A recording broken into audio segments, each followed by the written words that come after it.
sevgili Başaklar. Bugün kendinizi ifade etme isteğiniz artabilir ve her zamankinden daha konuşkan olabilirsiniz. İnsanlar bu halinizden hoşlanacaklardır. Kendinizi sessiz kalmaya zorlamayın.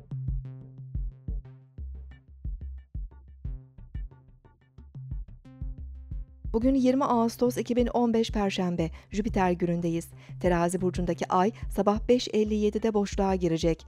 Ay sabah saatlerinde boşlukta olacağı için belirsizlik ve kararsızlık hissetmemiz mümkün. Yeni bir girişim, önemli bir karar vermek için uygun olmayabilir. 12:25'te Ay Akrep burcuna geçecek. Öğle saatlerinden itibaren günlük işlerimizde daha rahat ilerleyebilir, sonuç alabiliriz. Akrep burcundaki Ay, Başak burcundaki Jüpiter'le uyumlu açı yapacak. Daha iyimser ve yardımcı enerjilerle özellikle iş ve çalışma konularında rahat hissedebiliriz.